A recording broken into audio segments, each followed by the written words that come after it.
Lion Air, Mr. Archie for the venue. Salamat din kay Annette ng Flawless at Dr. San Luis. At narito na po, Miss Sharon Cuneta and the new member of their family. Up now. Mahal na mahal mula kay Big Ate hanggang sa dalawa. From day one, walang naging problema. Talagang tinanggap nila ng buong puso.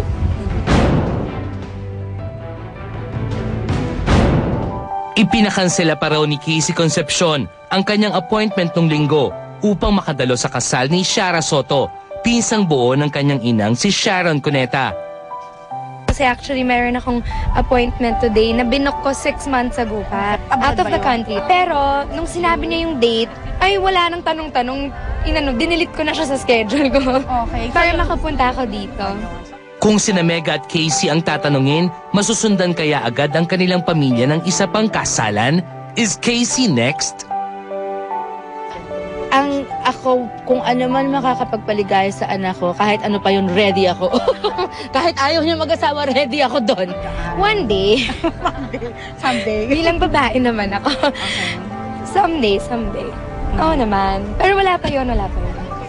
With regards to her career, nasa plano niya na nga ba ang paggawa ng pelikula with her dad, Gabby Concepcion? Of course naman, of course. I didn't want to do a movie with your own father, di ba? Tsaka with mama rin one day, sana makagawa. So, posible ba makita na namin yun this year? Yes, okay. Very possible. Okay. Matatagalan man bago maisip mag-settle down ni Casey, patuloy pa rin namang lumalaki ang pamilya Cuneta Pangilinan. Kamakailan lang ay welcome nila si Baby Mig, ang adopted child ng pamilya. Mahal na mahal mula kay Big Ate hanggang sa dalawa. Yung nag-aagawan sino magbibigay ng bottle, gano'n.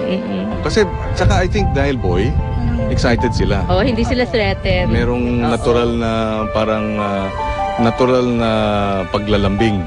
Diba? Ate. Pagiging ate. Siguro baka naging ibang sitwasyon kung babae. Kung babae ulit. Although si Miel, di ba yung sa orphanage, pinipilit niya ampunin natin yung little girl na hindi niya malimot. So, from day one, walang naging problema. Talagang tinanggap nila ng buong puso. Ayon sa megastar, nasa plano pa rin nila ang palakihin ang kanilang pamilya. Ay, oo naman. May plano pa po ba kayo? Diba? Sabi ko kung ano kung ang ayaw ibibigay. na, mag-aampon pa kami. Kung ano ang ibibigay ng Diyos. Yun. Siyempre, hindi mo pwedeng tanggihan. Sabi nila, ang ating mga anak ay, yan ay precious gifts. Diba? From the Lord. So, anong gagawin mo dun sa mga mahiwagang, blessing, no? Na galing sa Kanya? Dapat aalagaan.